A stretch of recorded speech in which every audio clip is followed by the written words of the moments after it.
الحمد لله نحمده ونستعينه ونستغفره ونعوذ بالله من شرور أنفسنا ومن سيئات أعمالنا من يهده الله فلا مضل له ومن يضلله فلا هادي له وأشهد أن لا إله إلا الله وحده لا شريك له وأشهد أن محمدا عبده ورسوله يا أيها الذين آمنوا اتقوا الله حق تقاته ولا تموتن إلا وأنتم مسلمون يا أيها الناس اتقوا ربكم الذي خلقكم من نفس واحدة وخلق منها زوجها وبث منهما رجالا كثيرا ونساء واتقوا الله الذي تساءلون به والأرحام إن الله كان عليكم رقيبا يا أيها الذين آمنوا اتقوا الله وقولوا قولا سديدا يصلح لكم أعمالكم ويغفر لكم ذنوبكم ومن يطع الله ورسوله فقد فاز فوزا عظيما أما بعد فإن خير الحديث كتاب الله وخير الهدي هدي محمد صلى الله عليه وسلم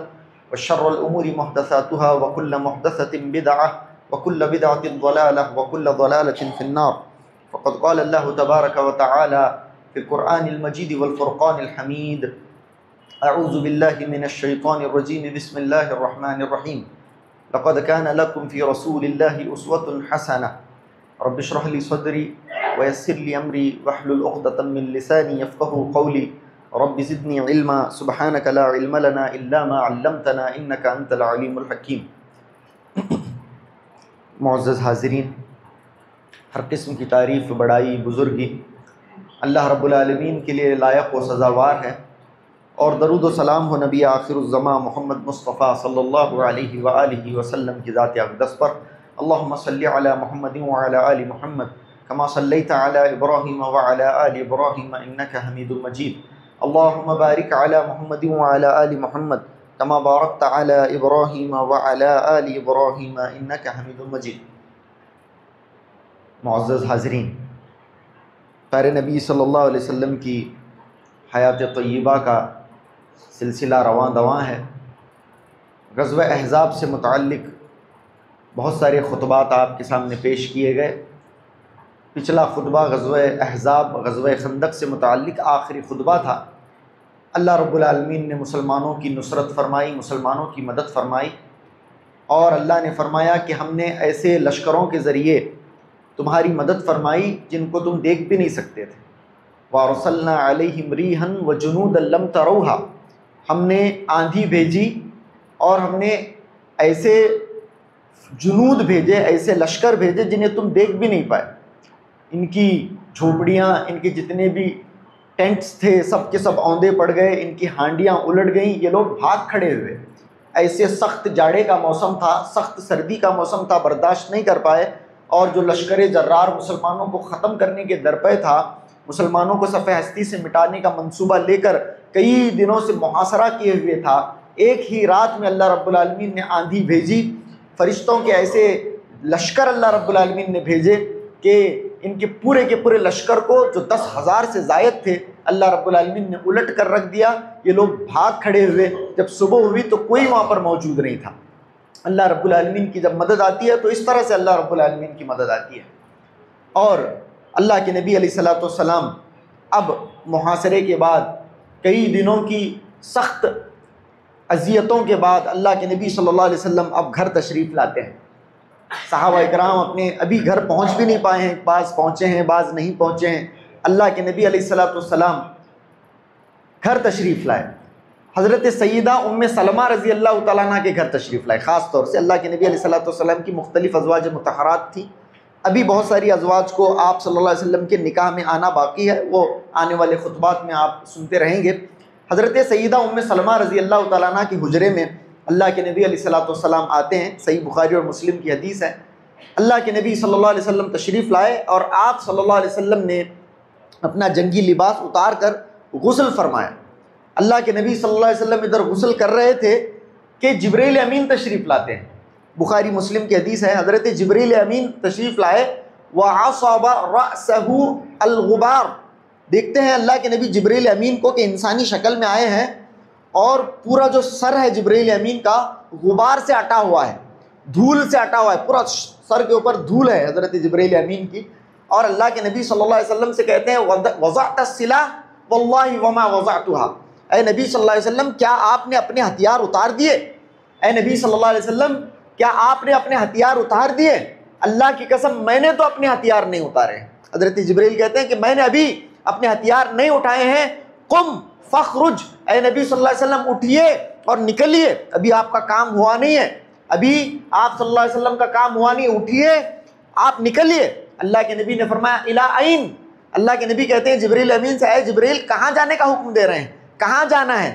فأوما الی بنی قریظہ، فأوما کا مطلب ہے اشارہ کیا حضرت جبریل نے بنی قریظہ کی بستیوں کی طرف۔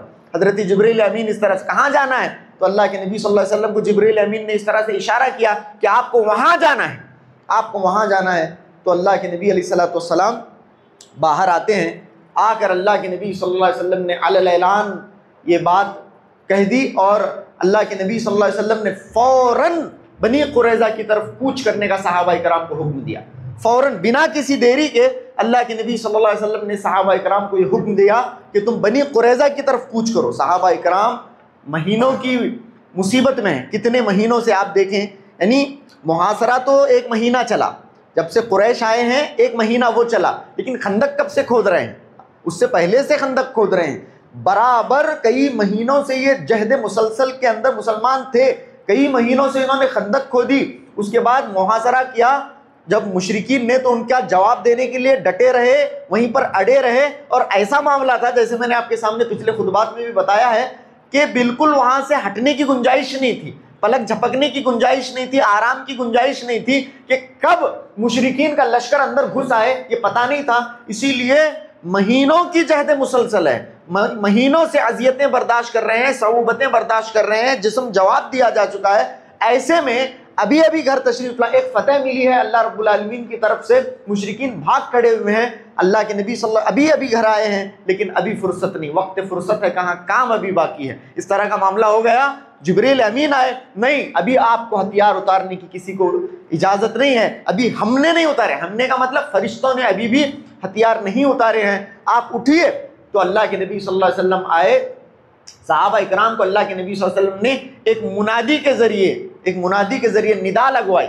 اللہ کے نبی صلی اللہ علیہ وسلم نے ایک منادی کے ذریعے اللہ کے نبی نے ندا لگوائی، سب صحابہ اکرام تھے، ایک منادی آئے، ایک ندا لگانے والے صحابی کھڑے ہوئے اور کہا کہ چلیے بنی قریظہ کی طرف، ان عہد شکنوں کی طرف جو مسلمانوں کو صفحہ ہستی سے مٹانے کا منصوبہ رکھتے ہیں، جنہوں نے مسلمانوں کے خلاف سخت سازشیں رچی۔ جب سے ہم مدینہ آئے ہیں آج تک کوئی ایسا دن نہیں گیا جب سے بنی قریظہ نے ہمارے خلاف دسیسہ کاریاں نہیں کی ہیں۔ جب سے ہم مدینے آئے ہیں تب سے مسلمانوں کے ہاتھ دھو کر یہ لوگ پیچھے پڑے ہیں، مسلمانوں کی جان کے دشمن ہیں، مسلمانوں کی مال کے دشمن ہیں، مسلمانوں کے دین کے دشمن ہیں، مسلمانوں کو ختم کرنے کا منصوبہ رکھتے ہیں، مسلمانوں کے جتنے دشمن ہیں ان لوگوں سے یہ لوگ ہاتھ ملانے والے ہیں، اور ان لوگوں کی تو چال ایسی تھی کہ اس مرتبہ مسلمانوں کو ہی ختم کر کے رکھ دیں۔ ایسے دشمنوں کو، ایسے سانپ کو اس کا سر کچلے بغیر چھوڑا کیسے جا سکتا ہے؟ اس کا سر کچلے بغیر ایسے سانپوں کو، اور کہاں ہے وہ سانپ؟ کہیں دور نہیں ہے، مدینے میں کا سانپ ہے، کہیں بہت دور یہاں سے آئے تھے، جس طرح سے مشرکین آئے تھے، جس طرح سے بنو غطفان آئے تھے، یہ دور کے سانپ نہیں ہیں، دور کے دشمن نہیں ہیں، یہ اپنے اندر کے ہیں بنو قریظہ والے، اور ان لوگوں کو ایسے ہی چھوڑ دینا ان کا مواخذہ کیے بغیر، اور اتنی بڑی عہد شکنی کے بعد ان کو چھوڑ دینا یہ بالکل مناسب نہیں تھا۔ تو حضرت جبریل امین آئے اللہ رب العالمین کا پیغام لے کر اور کہا نبی صلی اللہ علیہ وسلم ابھی آپ کو ریلیکس ہونے کی ضرورت نہیں ہے، ہتھیار اتارنے کی ضرورت نہیں ہے، آپ اور آپ کے صحابہ اٹھیے، ابھی ہم نے بھی اپنے ہتھیار نہیں اتارے ہیں۔ کس نے؟ فرشتوں نے بھی ابھی ہتھیار نہیں اتارے، آپ اٹھیے۔ اللہ کے نبی صلی اللہ علیہ وسلم کو کہا، اللہ کے نبی نے آواز لگائی، صحابہ اکرام کو اللہ کے نبی صلی اللہ علیہ وسلم نے آواز لگائی، اور بڑی تیزی کے ساتھ بنو قریظہ کو جانے کے لیے اللہ کے نبی نے کہا، کہلوایا اللہ کے نبی نے۔ بخاری مسلم کی حدیث ہے، اللہ کے نبی نے فرمایا فَلَا يُصَلِّيَنَّ أَحَدٌ الْعَصْرَ إِلَّا فِي قُرَيْظَةَ فَلَا يُصَلِّيَنَّ أَحَدٌ الْعَصْرَ إِلَّا فِي بَنِي قُرَيْظَةَ۔ اللہ کے نبی نے کہلوایا کہ تم میں کا کوئی عصر کی نماز نہ پڑھے مگر بنو قریظہ میں، اتنی تیزی سے نکلو کہ تم میں کا کوئی بنی قریظہ میں پہنچے بغیر عصر کی نماز نہ پڑھے، عصر کی نماز وہاں جا کر پڑھنا ہے تمہیں، اتنی تیزی سے نکلو وہاں پر۔ یعنی ان دشمنوں کا صفایا کرنے کے لیے، ان دشمنوں کا مواخذہ معاقبہ کرنے کے لیے دیری نہیں کرنی ہے، جلدی نکلو قبل اس کے۔ اور بعض دفعہ دشمن کو وقت دینا بھی نامناسب ہوتا ہے، اور اسے یہ وقت مل جاتا ہے اپنی دوسری چال چلنے کا، تیاری کرنے کا بھی بعض دفعہ وقت اسے مل سکتا ہے. اسی لیے حکمت کا تقاضا یہی تھا کہ ان عہد شکنوں، اور میں نے اس سے پہلے بھی بتایا ہے، وقت اتنی اجازت نہیں دیتا ہے کہ کتنا نازک معاملہ ان لوگوں نے مسلمانوں کے خلاف کھڑا کر دیا تھا. کیسا معاملہ ہوا تھا؟ مسلمان سامنے لشکر، بڑے سے بڑا جب لشکر تھا، مسلمان ڈرے نہیں ہیں. مسلمان، آپ میدان بدر میں دیکھیے، مسلمانوں کے 3 گنا کا لشکر، میدان احد میں مسلمانوں کے 3 گنا کا لشکر. کبھی مسلمان خوف و ہراس کے شکار نہیں ہوئے ہیں. قرآن مجید کے مطالعے سے آپ کو پتہ چلے گا کہ مسلمان خوف زدہ نہیں ہوئے تھے.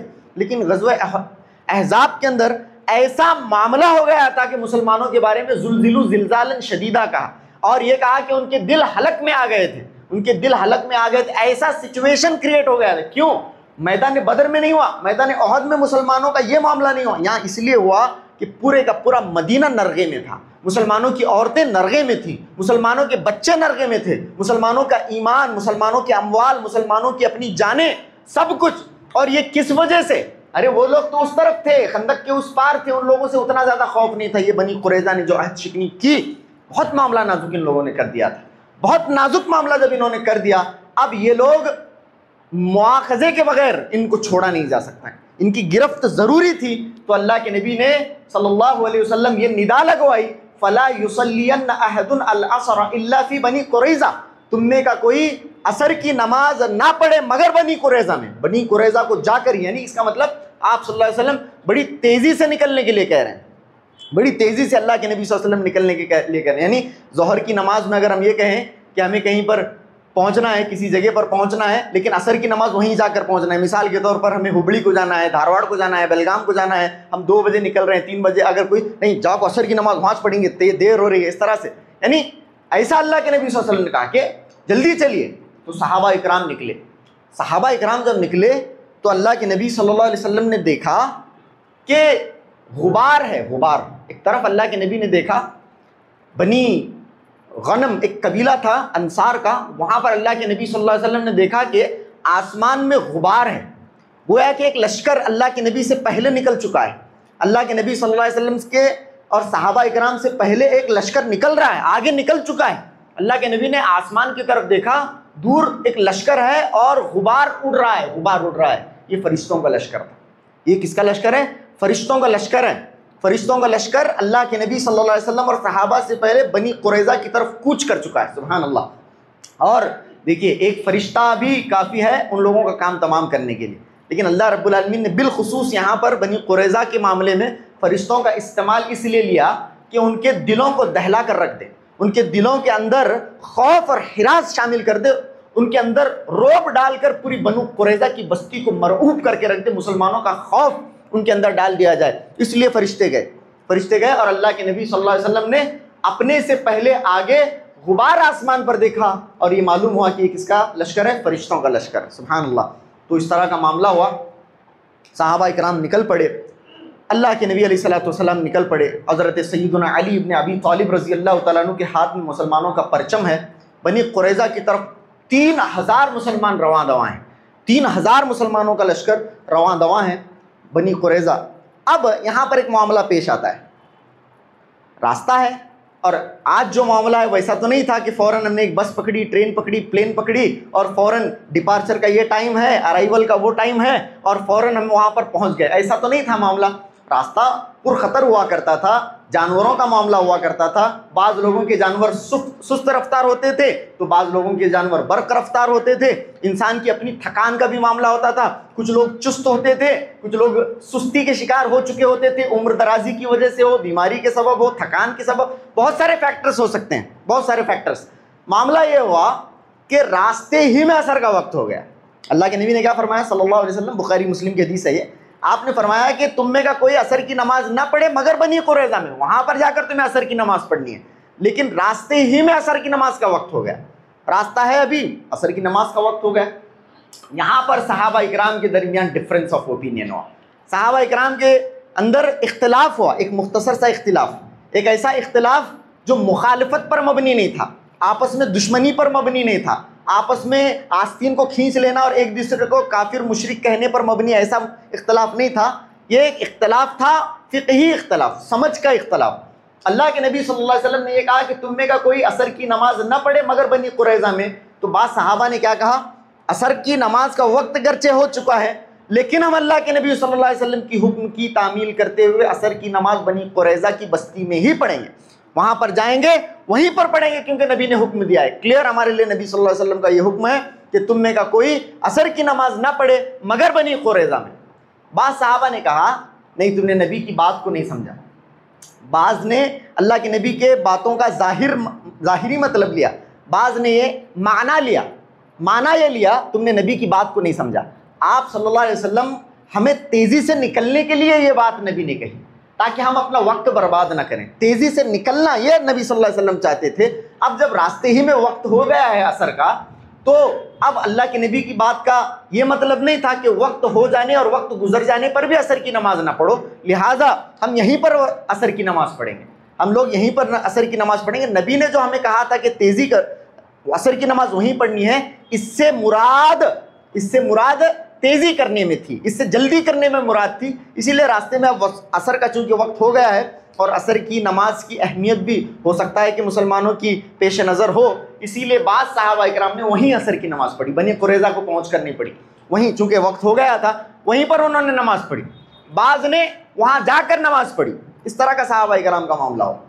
اب دونوں گروہ ہیں، ایک گروہ نے وہاں پر پڑھی، ایک گروہ راستے میں ہی انہوں نے پڑھا۔ اللہ کے نبی صلی اللہ علیہ وسلم کی حدیث دونوں کے سامنے ہے۔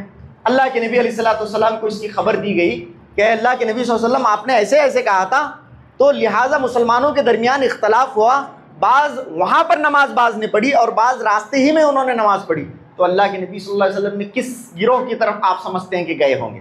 اللہ کے نبی علیہ السلام کے بارے میں آتا ہے، بخاری مسلم کی حدیث ہے، فَلَمْ يُعَنِّفْ وَاحِدًا مِّنْهُمْ، اللہ کے نبی نے دونوں گروہوں میں سے کسی گروہ سے ناراضگی کا اظہار نہیں فرمایا، خاموشی کا اختیار۔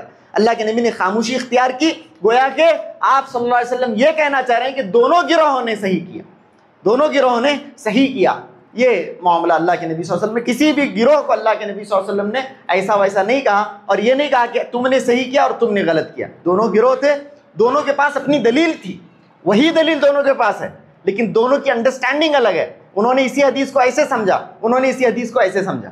سمجھ، اللہ کے نبی نے دونوں میں سے کسی کو بھی برا بھلا نہیں کہا، کسی سے ناراضگی کا اظہار نہیں کیا۔ یہاں پر اس حدیث سے ایک بڑا نقطہ ہمیں ملتا ہے، اس حدیث سے ایک بڑا نقطہ ہمیں یہ ملتا ہے کہ دین اسلام کے اندر یاد رکھیں احادیث دو طرح کے ہیں، جو نصوص ہمیں ملتی ہیں وہ دو طرح کے ہیں، دو طرح کے، یعنی ایک ہیں ایسی روایات، ایسی احادیث جس میں مسئلہ 2 اور 2 4 کی طرح سامنے ہو، واضح، بالکل اس میں کوئی شک ہی نہیں ہے، واضح مسئلہ ہے، بالکل کلیئر ہے، 2 اور 2 4 کی طرح مسئلہ واضح ہے۔ یہ نصوص ایک بڑی تعداد۔ بعض نصوص ایسے بھی ہیں، حدیث ہے لیکن اس حدیث سے ہم ایسا بھی سمجھ سکتے ہیں اور ایسا بھی سمجھ سکتے ہیں، دو گروہ مسلمانوں کے ہو گئے۔ بسا اوقات ایک حدیث ہے لیکن گروہ 3 ہے، اسی حدیث کی انڈرسٹینڈنگ تینوں گروہ کے علماء کی الگ الگ ہو سکتی ہے، بہت ممکن ہے، بہت ممکن ہے۔ بعض ایسے مسائل ہوتے ہیں جو منصوص تو ہوتے ہیں لیکن قطعی نہیں ہوتے، یعنی ان سے جو مطلب مستنبط ہو رہا ہوتا ہے وہ ایسا ہے کہ کبھی ایسا بھی سمجھا جا سکتا ہے، ویسا بھی سمجھا جا سکتا ہے۔ تو ایسے میں یاد رکھیں میرے بھائیوں، ہر اختلافی مسئلے پر بازو کھینچ لینے کی ضرورت نہیں ہے، ہر اختلافی مسئلے پر آپس میں ایک دوسرے کے دشمن بننے کی ضرورت نہیں ہے۔ اختلافی مسائل بہت ہیں اور سمجھ کا اختلاف تو قیامت کی صبح تک رہے گا، اختلافی مسائل ہیں، لیکن ہمارا مسئلہ یاد رکھیں، اسی لیے میں بتا رہا ہوں ہم کو یہ مزاج اپنے اندر لانے کی ضرورت ہے، خاص طور سے اہل حدیث کو، سلفیوں کو یہ مزاج لانے کی ضرورت اپنے اندر ہے کہ بعض دفعہ یہ دیکھا گیا ہے کہ ہم لوگ بہت زیادہ تشدد کے شکار ہو جاتے ہیں۔ ٹھیک ہے، میں ابھی پوری میری بات مکمل کرنے دیں۔ بعض جگہ تشدد کے شکار ہونا بھی ضروری ہوتا ہے، جہاں پر عقیدہ توحید کا مسئلہ آئے، جہاں پر توحید کا مسئلہ آئے، جہاں پر عقائد کا مسئلہ، اعتقادات کا مسئلہ آئے، وہاں پر ہمیں شدید ہونا ہے، اس میں کوئی کمپرومائز کی بات ہی نہیں ہے۔ لیکن بہت سارے فروعی مسائل ہوتے ہیں، فروع جسے کہا جاتا ہے، جو اصل کی حیثیت نہیں رکھتے، وہاں پر ائمہ کا اختلاف ہوا ہے، وہاں پر اگر اختلاف ہوا ہے، دلائل موجود ہیں، سب کے سامنے دلائل موجود ہیں، تو وہاں پر ہمیں چاہیے کہ ایسے مسائل کے اندر بہت زیادہ تشدد کے شکار ہم نہ ہوں، بہت زیادہ تشدد کے شکار نہ ہو، اور ان مسائل کی بنا پر سامنے والے سے نفرت کا معاملہ، ایسے مسائل جو فقہی ہیں، ایسے مسائل جو فروعی ہیں، ایسے مسائل جن کے اندر حدیث سے دو چار کی طرح مسئلہ نہیں واضح ہو رہا ہے، کبھی کبھی گنجائش اس کے اندر سامنے والے کو بھی دینی چاہیے، بینیفٹ آف ڈاؤٹ سامنے والے کو بھی دینا چاہیے، اس طرح کا مسئلہ ہوتا ہے۔ تو بہت بار ایسا ہوتا ہے کہ ہم چھوٹے مسائل جو اتنے زیادہ اہمیت کے حامل نہیں ہیں اس کے اندر بھی آستین چڑھا لیتے ہیں، یا پھر بہت زیادہ تعصب کے شکار ہوتے ہیں۔ تو ایسے مسائل کے اندر میری ہی فکر، میری ہی سوچ، میری ہی انڈرسٹینڈنگ صحیح ہے، ایسا مسئلہ نہ ہو، ایسا مسئلہ نہ ہونے پائے۔ چھوٹے فروعی مسائل کے بارے میں میری بات کو کوئی غلط نہ سمجھے، میں فروعی مسائل کی بات کر رہا ہوں۔ جہاں تک عقیدے کا مسئلہ ہے، ہم نے عقیدے کے مسائل میں تشدد تو نبی سے سیکھا ہے، سبحان اللہ۔ عقیدے کے مسئلے میں نبی نے پہلے دن ہی کیٹیگوریکلی اس جگہ پر کھڑے ہو کر جہاں پر 360 بت آلریڈی تھے، اور ان لوگوں کے درمیان کھڑے ہو کر جو بتوں کے پجاری تھے، بتوں کے رسیا تھے، بتوں کی عبادت ان کی گھٹیوں میں پڑی تھی، اللہ کے نبی صلی اللہ علیہ وسلم نے قولوا لا الہ الا اللہ تفلحوا کہا، تم لا الہ الا اللہ کہو فلاح پا جاؤ گے۔ کیٹیگوریکلی اللہ کے نبی صلی اللہ علیہ وسلم نے کہا، بلا کسی ابہام کے، بلا کسی ایسی چیز کے کہ جو غیر واضح ہو۔ یہ معاملہ ہمارا ہے عقیدے کا مسئلہ۔ جہاں تک چھوٹے موٹے فروعی مسائل ہیں، اب وہ مسائل بہت سارے ہو سکتے ہیں، وہ میں گنوانا بھی نہیں چاہوں گا، آپ لوگ خود سمجھدار ہیں۔ ان اختلافی مسائل کے بارے میں آپ کو بتاؤں، اختلافی مسائل کی نوعیت ایک جیسی نہیں ہوتی، اختلافی مسائل کی نوعیت ایک جیسی نہیں ہوتی ہے۔ اختلافی مسئلہ ہے، ایک اختلافی مسئلہ ہے امام کے پیچھے سورہ فاتحہ نہیں پڑھنے کا اختلافی مسئلہ۔ امام کے پیچھے سورہ فاتحہ ہمارے بھائی نہیں پڑھنا پسند کرتے، پڑھتے نہیں ہیں، ان کا یہ مسلک ہے۔ ایک مسئلہ ہے آمین زور سے نہیں بولنے کا مسئلہ۔ اختلافی مسئلے ہیں دونوں، ہم آمین زور سے بولنے کے قائل ہیں، امام کے پیچھے سورہ فاتحہ پڑھنے کے قائل ہیں۔ دوسرا گروہ یہ کہتا ہے کہ نہ تو امام کے پیچھے سورہ فاتحہ پڑھا جائے گا، نہ پھر آمین زور سے کہا جائے گا۔ دو مسئلے یہاں پر ہیں، دونوں کی نوعیت ایک نہیں ہے، دونوں کی نوعیت ایک نہیں ہے۔ آمین زور سے نہیں بولنے کا مسئلہ ہلکا ہے، آمین زور سے نہیں بولنے کا مسئلہ ہلکا ہے، اختلافی ہے، لیکن یہ بہت بڑا جنگ و جدل کرنے کا، آستین کھینچ لینے کا اور آپس میں جھگڑے کرنے کا مسئلہ نہیں ہے، بہت بڑا مسئلہ نہیں ہے۔ ہاں، لیکن جو پہلا مسئلہ ہے کہ میں امام کے پیچھے سورہ فاتحہ ہی نہیں پڑھوں گا، یہ مسئلہ بڑا ہے، یہ مسئلہ بڑا ہے، اور اس معاملے میں احادیث 2 اور 2 4 کی طرح واضح ہیں۔ یہاں پر نہیں، یہاں پر کوئی کمپرومائز نہیں۔ امام کے پیچھے لا صلاۃ لمن لم یقرأ بفاتحۃ الکتاب، اس شخص کی نماز ہی نہیں جس نے سورہ فاتحہ نہیں پڑھی، چاہے وہ منفرد ہو، چاہے وہ مقتدی ہو، چاہے وہ خود امام ہی کیوں نہ ہو۔ یہ مسئلہ واضح ہے، کلیئر ہے، یہ تو نماز کے رکن کا، نماز کی مکمل ہونے کا مسئلہ ہے۔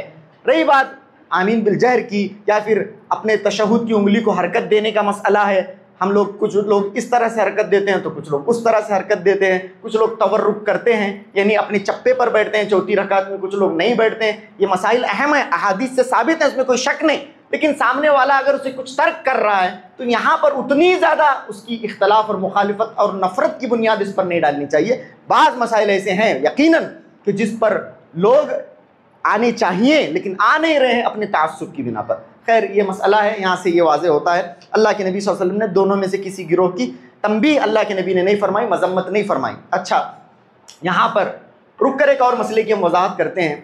بنی قریظہ کا جو محاصرہ ہو رہا ہے، بنی قریظہ کا جو محاصرہ ہو رہا ہے، سب سے پہلے تو اب تک مسلمانوں کی طرف سے کوئی پہل ہوئی ہے جنگ کے معاملے میں؟ ابھی تک آپ نے سنا ہے سیرت، مسلمانوں کی طرف سے جنگی معاملات میں کوئی پہل اب تک نہیں ہوئی۔ یہاں پر بھی مسلمانوں کی طرف سے پہل ہوئی ہے بنو قریظہ میں، انہوں نے عہد شکنی کی تو مسلمان اپنے گھر سے نکلے، مسلمان اب ان کی سرکوبی کے لیے گئے ہیں۔ مسلمان امن پسند ہیں، مسلمانوں کا معاملہ یہ ہے، دین اسلام کا معاملہ یہ ہے کہ کسی کے سامنے تلوار نہیں اٹھائی جائے گی سوائے یہ کہ وہ تمہارے دین سے تمہیں نکالنا چاہے، تمہارے گھر سے تمہیں نکالنا چاہے۔ یہ جو بنو قریظہ کے تعاقب کے لیے اللہ کے نبی علیہ السلام آئے ہیں، ان کے مواخذے کے لیے اللہ کے نبی صلی اللہ علیہ وسلم آئے ہیں، وہ اس لیے کہ یہ لوگ خود مسلمانوں کو ختم کرنے کے درپے تھے، مسلمانوں کے دشمنوں کے ساتھ سانٹھ گانٹھ انہوں نے کی، مسلمانوں کو نرغے میں لا کر مسلمانوں کو یکسر ختم کرنا چاہتے تھے۔ اب اسی لیے مسلمان ان کے لیے ان کا مواخذہ کرنے کے لیے آئے ہیں، ورنہ مسلمانوں کا معاملہ یہ ہے، کسی غیر مسلم کو اللہ رب العالمین نے قرآن مجید میں واضح الفاظ میں فرمایا، لا ينهاكم الله عن الذين لم يقاتلوكم في الدين ولا يخرجوكم من دياركم۔ اللہ رب العالمین ان غیر مسلموں کے ساتھ حسن سلوک کرنے سے تمہیں نہیں روکتا ہے جو لوگ تمہارے دین کے معاملے میں تم سے نہیں لڑتے ہیں، جو لوگ تمہارے دین کے معاملے سے تمہارے قتال نہیں کرتے ہیں، نہ ہی ان لوگوں نے تمہیں تمہارے گھروں سے نکالا، ان لوگوں سے حسن سلوک کرنے سے اسلام تمہیں، تمہارا رب تمہیں نہیں روکتا ہے۔ تمہیں چاہیے کہ ایسے غیر مسلموں سے تم کیا کرو؟ حسن سلوک کے ساتھ پیش آؤ۔ کن غیر مسلموں سے؟ جو لوگ تمہیں تمہارے دین سے نہیں نکال رہے ہیں، تمہارے دین سے نکال نہیں رہے ہیں، تمہارے گھروں سے نکال نہیں رہے ہیں، ایسے غیر مسلموں کے ساتھ حسن سلوک کرو۔ لا ینہاکم اللہ عن الذین لم یقاتلوکم فی الدین ولا یخرجوکم من دیارکم ان تبروہم، کہ تم ان کے ساتھ بھلائی کرو، ان تقسطوا، اور یہ کہ تم ان کے ساتھ انصاف کا معاملہ کرو، ان اللہ یحب المقسطین، اللہ تعالیٰ انصاف کرنے والوں کو پسند کرتا ہے۔ اللہ اکبر، ہم اس دین کے ماننے والے ہیں میرے بھائیوں، ہمیں واضح ہونا چاہیے، مسائل واضح ہونے چاہیے کہ یہ جو معاملہ پیش آیا ہے، یہ جو معاملہ کشمیر کے اندر پیش آیا ہے، یہ قابل مذمت معاملہ ہے، قابل مذمت معاملہ ہے ان لوگوں کے خلاف جن لوگوں نے بندوق اٹھائی، جن لوگوں نے ان کا کچھ نہیں بگاڑا، نہ ان کے دین کے معاملے میں انہیں فتنوں میں مبتلا کیا، نہ ہی ان کو ان کے گھروں سے نکالا۔ یہ لوگ کون ہیں پتہ نہیں ہے، یہ لوگ کون ہیں پتہ نہیں ہے، لیکن ہم اس دین کے ماننے والے ہیں الحمدللہ، جس دین میں ایک بلی کو ایک عورت نے قتل کیا، قتل بھی نہیں کیا، بس باندھ کے رکھا تھا، بلی مر گئی، وہ عورت جہنم میں جاتی ہے، بجائے اس کے کہ وہ عورت نیک تھی، وہ عورت نیک تھی، محض اس لیے کہ اس نے ایک بلی کو قتل کیا، قتل بھی نہیں کیا، باندھ کے رکھا، بلی مر گئی، اللہ رب العالمین نے اسے جہنم رسید کر دیا۔ ایک آدمی کتے کو پانی پلاتا ہے، اللہ رب العالمین اس کی مغفرت کرتا ہے۔ ہم اس دین کے ماننے والے ہیں، اس دین کے اندر معصوم کی جان لینے کا کوئی تصور نہیں، یاد رکھیں اس کو آپ کیٹیگوریکلی آپ کے ذہنوں میں، یہ لوگ کون ہیں، کیا معاملات ہیں، یہ معاملات تو بڑے ہمارے عقل سے بہت ماورا ہوتے ہیں، یہ چیز عام آدمی کے سوچ سے آج کل بہت دور کی ہے، ہماری عقلوں کی رسائی، یہ لوگوں کی باتیں وہاں تک ہماری عقلیں نہیں پہنچ پا رہی ہیں۔ کون لوگ ہیں؟ اگر یہ لوگ یہ سمجھتے ہیں کہ یہ مسلمان ہیں، اگر یہ لوگ یہ سمجھتے ہیں کہ یہ مسلمان ہیں اور اسلام کے چوغے میں یہ کام کر رہے ہیں، تو ان لوگوں کو ہم کہیں گے کہ بلی کو مارنے کا یہ مذہب اجازت نہیں دیتا کسی معصوم بلی کو۔ تم لوگ کون ہو اور اسلام کے نام پر یہ کیا کر رہے ہو؟ اللہ اکبر۔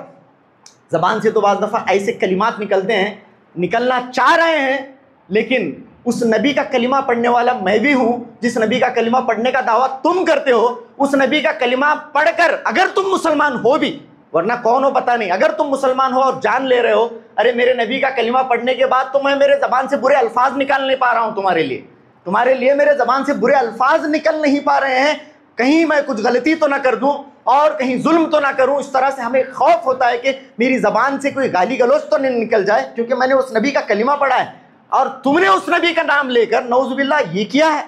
یہ بہت قابل مذمت بات ہے، ان لوگوں کے لیے بہت بڑے پیمانے پر ان لوگوں کو سزا ملنی چاہیے، بہت بڑے پیمانے پر سزا ملنی چاہیے، چاہے وہ لوگ کوئی ہی کیوں نہ ہو، چاہے وہ لوگ وہ بے وقوف پاکستان کی حمایتی کیوں نہ ہو، یا پھر ان کا سر پر ان کے کوئی ہاتھ کیوں نہ ہو، یہ لوگ قابل مذمت ہیں، ان لوگوں کی مذمت ہونی چاہیے، عالمی سطح پر ان کی مذمت ہونی چاہیے، اور ہمارا معاملہ ایسے لوگوں سے کلیئر ہے کہ یہ دین اسلام نہیں ہو سکتا۔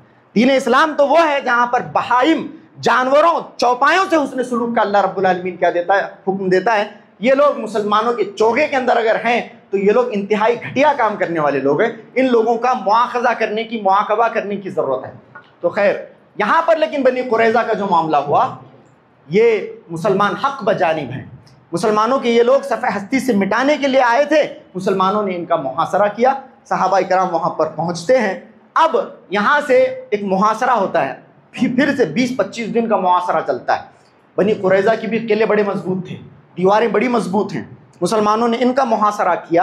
اب یہاں سے کیا معاملات ہوتے ہیں انشاءاللہ آئندہ خطبے میں ہم دیکھیں گے، لیکن تب تک ہمیں چاہیے کہ ہم امان کو عام کریں اور اسلام کی ان پیغامات کو عام کریں۔ من قتل نفسا بغیر نفس او فساد فی الارض فکأنما قتل الناس جميعا، جس نے ایک جان لی گویا کہ وہ ساری انسانیت کو مارنے والا ہے۔ ومن احیاھا فکأنما احیا الناس جميعا، جس نے ایک انسان کی جان بچائی گویا کہ وہ ساری انسانیت کی جان بچانے والا ہے۔ یہ دین اسلام انسانوں تو دور کی بات، بہائم تک کے حقوق رکھتا ہے۔ دین اسلام کے اندر جانوروں سے، اونٹوں سے، بھیڑ بکریوں سے، کیڑے مکوڑوں اور اس طرح سے کیڑے مکوڑوں کا بھی معاملہ ان کو جلا کر مار دینے سے منع کیا گیا ہے۔ اللہ اکبر۔ بلیوں، کتوں اور دوسرے اونٹوں وغیرہ کا معاملہ، نبی کی کتنی احادیث میں آپ کے سامنے پیش نہ کروں کہ نبی کی تعلیمات واضح ہیں کہ تم بلیوں، کتوں اور اونٹوں کے ساتھ بھی جو ہے درویوہار نہیں کر سکتے، ان کے ساتھ بھی ظلم کا معاملہ نہیں کر سکتے۔ ہم تو اس نبی کے نام لیوا ہیں، ہم اس نبی کا کلمہ پڑھنے والے ہیں،